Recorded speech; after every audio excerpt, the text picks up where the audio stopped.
Yo, what is up, guys? Will here with Fantasy Flock Basketball, here with Canyon, and we are talking updated top 12 centers, doing a tier list updated up to this point in the season. We've gotten to see 12 plus games for most of these guys on the list.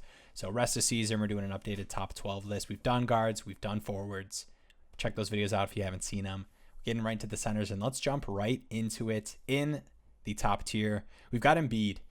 Leading off this tier, man, he's been nuts, honestly, and it's kind of funny because we've seen it the past couple seasons, right? Obviously, we've got Harden missing some time, but man, even when Harden was still there, I think you expect Embiid to be, pushing 30 points, giving you the double with boards, and he's been better in the assist department a little bit. Now, granted, it's been with some games without Harden, a little more usage there, but still, I think season long, especially compared to other guys on this list, I think he's pretty clear in a way the top here. I think you could argue it's pretty close with the second guy on this list just from what we've seen historically, but I think at this moment in time it's hard to argue that Embiid isn't the top center. Yeah, I agree, definitely. I think him and this guy, maybe you could argue that we have here at two, definitely in the same tier, but I think it's clearly Embiid. But number two here in the same tier, last person in this tier is Jokic. So he's staying here at two, even though kind of, to many an underwhelming season so far, not getting as much of usage that we thought he would offensively. But he's having a career high in assists, which is really making up for it. So the rebound numbers are a little lower, but the assists around 9 a game is just incredible. The amount of double-digit assist games he's had has been really helping him in the lack of points and rebounds for some games. His usage has gone up a little bit in the last couple games or a couple weeks. He's shooting closer to 20 times a game in the last couple weeks, so that's a very encouraging and exciting thing to see. But again, Jokic is still going to be a guy that's going to play probably a lot of games throughout the season, and there's potential for the points to go up if his usage continues to rise. The rebounds, that can be any which way. They're a bit unpredictable as compared to the other stats, but the assist being up a ton is really what's been carrying him. He's still like a top guy for fantasy points per game because of that, even with the smaller usage. So I still really like Jokic, super high floor. Obviously, I think he's got some room to grow for the points for this season, and then some defensive stats as well. So just because he has a slower start as far as scoring goes doesn't mean he's not still one of the top elite centers, because he obviously can do it all. Definitely. I think Jokic, this is one of those kind of rankings where we give the Embiid the nod right now with what we've seen, but it would not surprise me at all if we see Jokic have a little bit better scoring numbers heading into, leading up to the midpoint of the season. And by the All-Star break, it actually is still Jokic with the floor he gives you with the rebounding and the assists. And then the scoring's a little bit better, which closes the gap between him and Embiid. But still, even at the 2 spot for the centers, I mean, he's still, first round, top 5, top 6 overall player. So, but give the nod to Embiid just with what we've seen up until this point in the season. Next up here, in a new tier, actually a tier of his own, and I think it's a little bit of a nod to just this player in general, but it's Anthony Davis, who's been insane to start. He's actually the number 1 overall center in fantasy points per game at this point with what he's given you, in the scoring department, really strong rebounding numbers as well as just kind of ridiculous defensive stats. And, those are the kind of things that you don't really trust on season long, but AD per game really has shown the ability to give you 2 to 3 defensive stats a game. He's almost pushing 4 at this point. And yeah, Anthony Davis, it's the injuries, right? I think a lot of people ask questions. We do these live streams where it's, hey, should I trade AD for, Sabonis or KP or some of these guys lower just because of the injury risk with what he's shown in the season? And man, if you watch these Lakers game, it seems like every game there's a point where he's holding his back or he's grimacing a little bit running up the floor. It's scary as a fantasy manager to have AD on your team. But man, per game, it's hard to argue he isn't right up there with Embiid with what we've seen up until this point. But I think the injury risk and what we've seen from him kind of knock him down. But man, he's had an insane start. Yeah, I think that at the time of this recording, the last game that we saw from him was against the Suns. I think that kind of really captures what he's been doing so far, right? Just an absolutely monstrous game, but immediately in that game, he went down, grabbed his arm, had some injury scare, but still had a monster game. So it's the battle of him being so efficient and so dang good this season versus, the injury scares like you mentioned. So he definitely deserves to be top 3. It's just a tier in his own here just because of the injury concerns, which I'm sure all of you probably are aware of already. But next up here, starting a new tier, it's Domantas Sabonis from the Beam team. The Kings are actually just killing it. They're on a great streak right now. They're a lot of fun to watch, and I love Sabonis. He's, we joked about him being a mini Jokic heading into this season, and he's continuing to kind of show that. 17 points, 11 rebounds, 6 assists per game, maybe a defensive stat per game as well. But he's a guy that can do it all, and I think he and Jokic are probably the only centers that have as high of a floor in assists as anybody else. Guys like Embiid or Cat that we'll mention earlier, they've been doing really well in assists, but that's kind of their ceiling right now. And I think Sabonis and Jokic have the highest floors, and no one else can kind of give you the security of assists that they can, which is so elite at this position. Sabonis is going to play a lot of games. He's going to be involved. He's very crucial to that team, and he does it on not a super high usage. So he's got a room for more usage potentially as well, but just such a high floor and a guy that can do it all. I think he definitely deserves to be here at 4.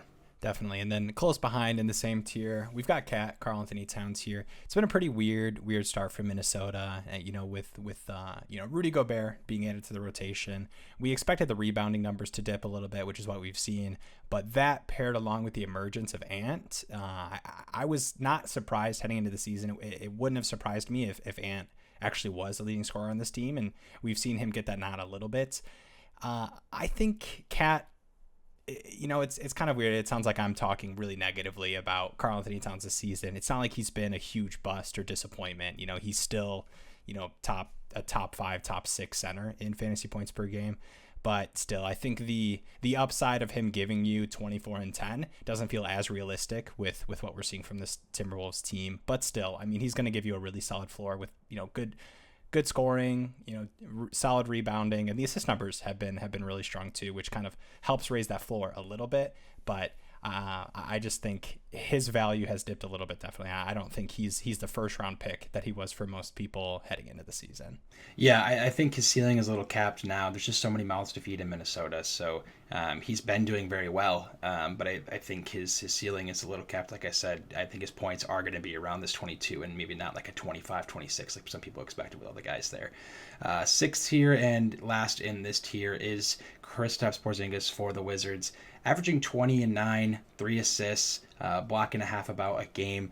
Obviously, he's been off to a hot start as well. His usage is looking really good. So even with Beal or without Beal in his injury absence that he's already had with Kuzma, he's still kind of the focal point of this offense. He's shooting a lot. The rebounding numbers are looking very good for a guy that can stretch the floor as much as he can. And he's been healthy so far, right? So, cross your fingers that he continues to be healthy because he's been very efficient, high volume, which is what you love to see out of a guy, especially on a team with Beal and Kuzma. That was an initial concern, and then the rebounding numbers are looking good too. So KP is going to give you, obviously high upside in threes that not a lot of centers can. Points, the rebounds look good, and then the blocks numbers are going to be solid as well. Definitely. The next tier, in a new tier here, we've got Rudy Gobert, who coming to Minnesota.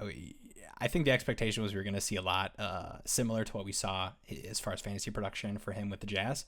It's been a little lower scoring, and the block numbers, defensive stats, he's at 1.5, but he had 8 straight seasons with the Jazz where he averaged 2 blocks or more, and those kind of defensive stats, they aren't really usage tied, right? You don't think the situation is much different than what we saw for him with the Jazz defensively. So I think we could really see that kind of positively regress back to the mean where he's, closer to 2+ defensive stats, which I know seems like picking hairs, but defensive stats, when you see those come back and, even half a block per game, if not a little bit more than that, can be pretty massive for fantasy production. And he just gives you an insane floor. A guy like Rudy, who even on disappointing scoring nights compared to a lot of other guys on this list, like he's probably going to be closer to 13 or 14 points, where most guys on this list, especially above him, are going to be pushing 17, 18, 19. He just gives you such a high floor with the rebounding numbers. And even those, I think could come up a little bit. We're seeing the lowest numbers he's had in the past couple of years. So, and that's still 12+ boards per game. So I think he's one of those guys that gives you such a strong floor, and he gives you upside where, some of these games he does give you a, 25-point game just because of, situations and opportunities. And he's one of those guys where I expect a few things, production wise, specifically the blocks, even the rebounding a little bit, and even the scoring. And I know you're not expecting Rudy to have a huge bump in scoring, from what we've seen from him. It's not like it's been super disappointing. A lot of dud games and stuff, but I think he can get closer to what we saw, maybe a season or two ago for the Jazz where he was a 15-point guy and gave you 2+ blocks per game and, 13, 14 boards. And that's just such an insane floor. Yeah, he's one of the guys that on this list is really quite lower actually when it comes to fantasy points per game, right? If you sort it by that, he's going to be a lot lower, but we move him a lot higher here just because of that floor and the consistency that he's going to give you. Next up here in the same tier, we've got Miles Turner. A bit of a surprise to some people, maybe not for others, but strong start to the season, 17.5 points, 8.5 boards. The blocks we expected, but maybe not at this rate, 3 blocks per game. He's been on an absolute tear here.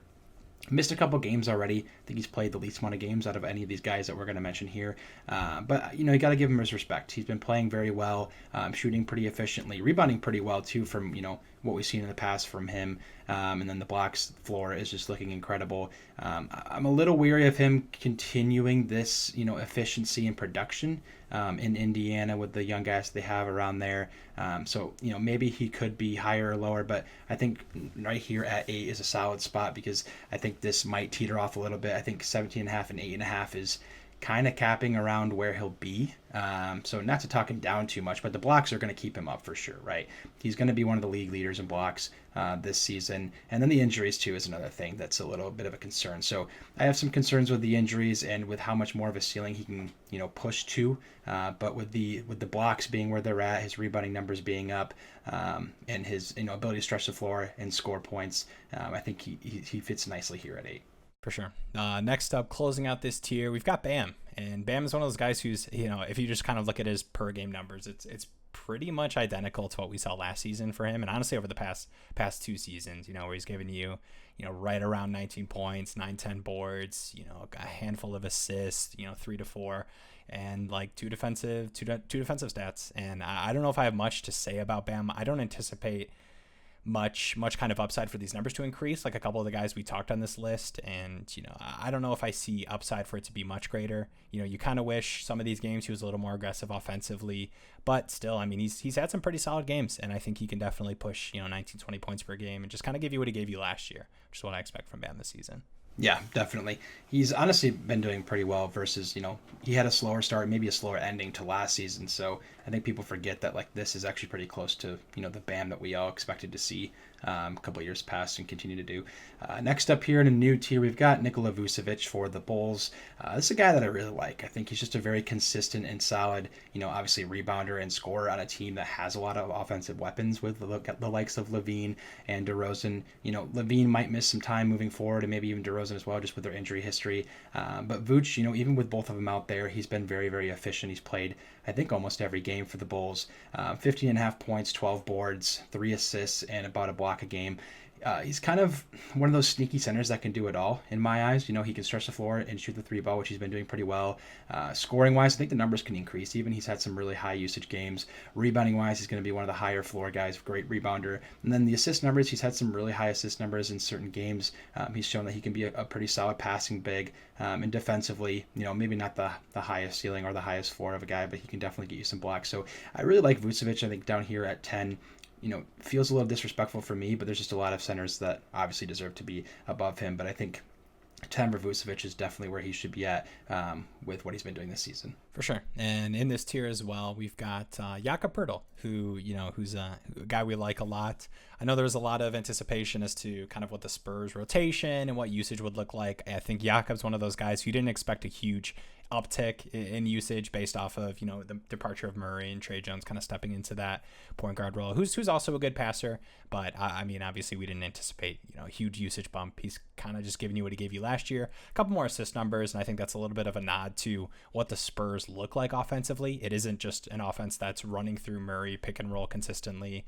It's them moving the ball around a lot, Poeltl catching the ball at the closer to the free throw line, and can make a couple plays happen. But he's one of those guys where, similar to Bam, I think I just kind of anticipate, similar numbers as to what we saw last season. He's not going to give you, super, super high upside games. It's going to be pretty sporadic too. Just a guy like Jakob, you're not super surprised if he plays a game and, only takes a couple shots, but he also has the opportunity to give you crazy games like he gave you against the Blazers, where he had, 31, just crazy usage and just solid rebounding numbers, a couple assists, 2 defensive stats. He's just one of those guys who's got a decent floor, but not as much upside as the guys ahead of him. Yeah, for sure.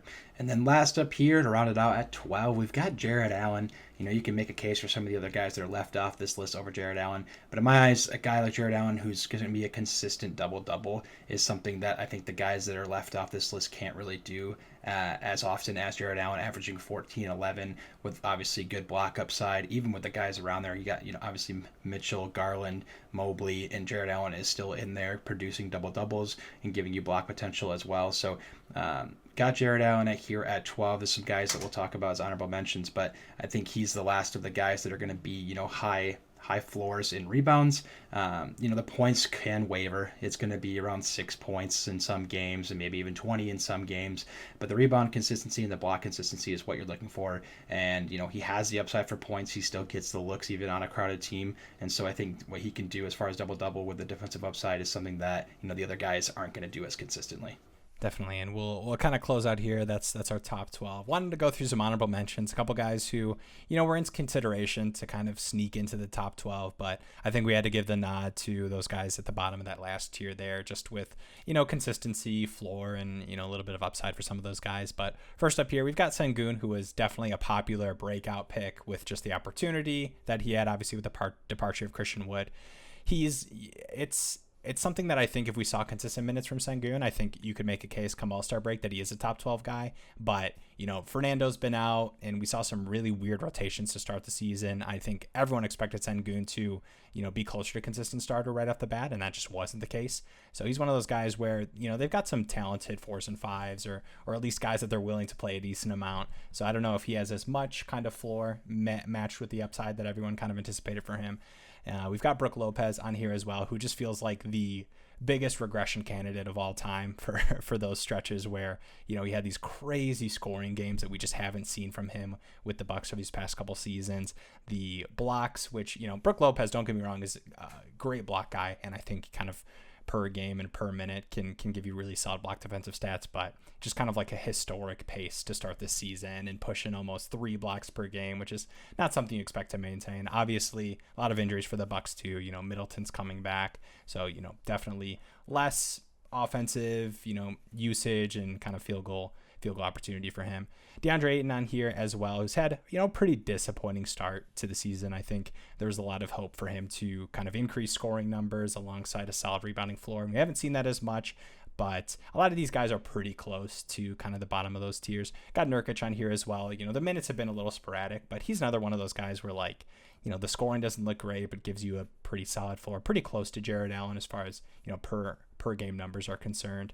But there's a couple other guys we could probably throw on here. Let us know in the comments if there was a center that at least should be an honorable mention, or if you disagree with any part of the list. Would love to hear that. These lists are really fun, but obviously it's a long NBA season, so it feels a little reactionary, but I think we've seen enough where I feel pretty comfortable with kind of where we've placed people here. But obviously, long season. Be fun to watch this video come All-Star break, where I'm sure people are completely flopped because it's the NBA. I appreciate you guys watching, and we'll see you in the next one.